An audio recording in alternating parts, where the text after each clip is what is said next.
अभी हाल ही में खबर सामने आई है कि पश्चिम बंगाल में हुए विधानसभा के चुनावों में तृणमूल कांग्रेस चुनाव जीत जाती है तथा साथ ही में ममता बनर्जी बंगाल की लगातार तीसरी बार चीफ मिनिस्टर बन जाती है।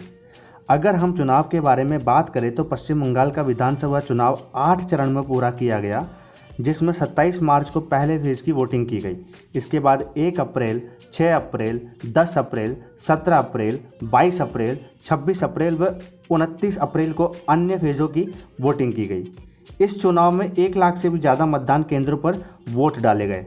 चुनाव आयोग के सूत्रों के मुताबिक बंगाल में शांतिपूर्ण चुनाव कराने के लिए केंद्रीय सुरक्षा बलों की 125 कंपनियों की तैनाती की गई, जिसमें सीआरपीएफ की 60 कंपनियां, बीएसएफ की 25 कंपनियां, एसएसबी की 30 कंपनियां, सीआईएसएफ की 5 कंपनियां और आईटीबीपी की 5 कंपनियां शामिल थी।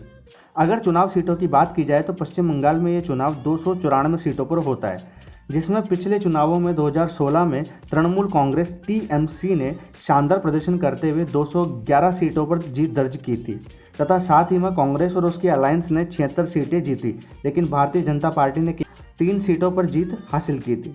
लेकिन अब की बार 2021 में नज़ारा कुछ और ही देखने को मिला, जिसमें टक्कर भारतीय जनता पार्टी व तृणमूल कांग्रेस के बीच में रही। तृणमूल कांग्रेस ने पहले से ज़्यादा 213 सीटों पर जीत हासिल की तथा भाजपा ने 77 सीटों पर।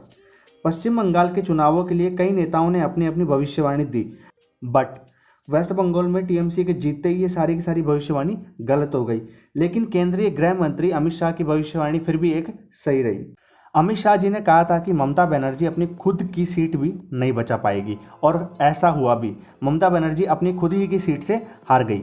ममता बनर्जी नंदीग्राम, जो कि पूर्वा मेदिनीपुर नाम के डिस्ट्रिक्ट की एक टाउन है, वहां से चुनाव लड़ रही थी और ममता बनर्जी नंदीग्राम से ही चुनाव हार गई। उनका हारने का सबसे बड़ा रीज़न नंदीग्राम में एक स्ट्रांग बीजेपी के नेता का खड़ा होना था, जिनका नाम है शुवेंदु अधिकारी। शुवेंदु अधिकारी नंदीग्राम के एक स्थानीय नेता हैं जो पहले तृणमूल कांग्रेस में थे लेकिन बाद में बीजेपी में शामिल हो गए, और उनका नंदीग्राम में एक स्ट्रॉन्ग मार्क था जिससे वे ममता बनर्जी से लगभग 1739 वोटों से जीत गए। इस चुनाव में शुवेंदु अधिकारी को 1,09,676 वोट मिले, लेकिन ममता बनर्जी को 1,07,937 वोट ही मिले। लेकिन जो प्रश्न दिमाग में उठता है वो ये नहीं है कि कौन जीता कौन हारा। प्रश्न तो यह है कि ममता बनर्जी नंदीग्राम से चुनाव हारने के बाद सीएम कैसे बन सकती है। तो इस बात का जवाब संविधान निर्माताओं ने भारतीय संविधान की किताब में पहले से ही दे रखा है।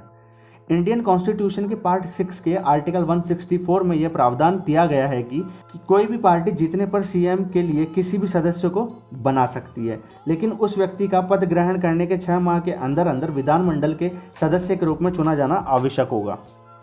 इस आधार पर चीफ मिनिस्टर बनने के लिए ममता बनर्जी के किसी एक एमएलए को रिजाइन करना पड़ेगा और वापस उसी सीट पर चुनाव कराया जाएगा, और फिर उस इलेक्शन को ममता बनर्जी को 6 महीने के अंदर अंदर जीतना होगा, और इस तरह से वो अपने सीएम के पद पर बनी रहेगी। और अगर ऐसा नहीं हुआ तो वह अपने सीएम पद को लूज़ कर देगी और उनको वहाँ से रिज़ाइन देना पड़ेगा।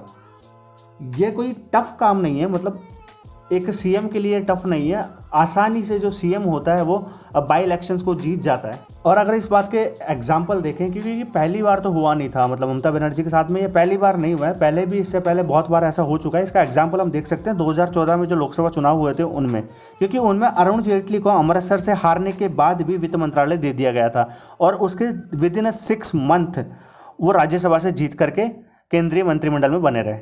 और ऐसा ही स्मृति ईरानी के केस में भी हुआ, फिर भी बीजेपी ने उन्हें एजुकेशन मिनिस्टर बना दिया था। आई होप कि अब आपको इस बात का जवाब मिल गया होगा कि ममता बनर्जी किस तरीके से वेस्ट बंगाल की वापस से तीसरी बार लगातार सीएम बन सकती है। और ऐसा सिर्फ पहली बार नहीं हुआ ममता बनर्जी के साथ में, 2011 में भी ममता बनर्जी इसी तरीके से अपनी सीट को हारने के बाद सीएम बनी थी। तो अगर आपको ये वीडियो अच्छी लगी तो प्लीज़ इसे लाइक करें, इसे शेयर करें, और इस पर कमेंट करना नहीं भूलें, क्योंकि कमेंट करेंगे तभी तो मुझे पता पड़ेगा कि मैं सही कर रहा हूँ या गलत कर रहा हूँ, और मेरी कुछ गलतियाँ हैं तो वो भी मुझे लिख करके बताएं। Thanks a lot.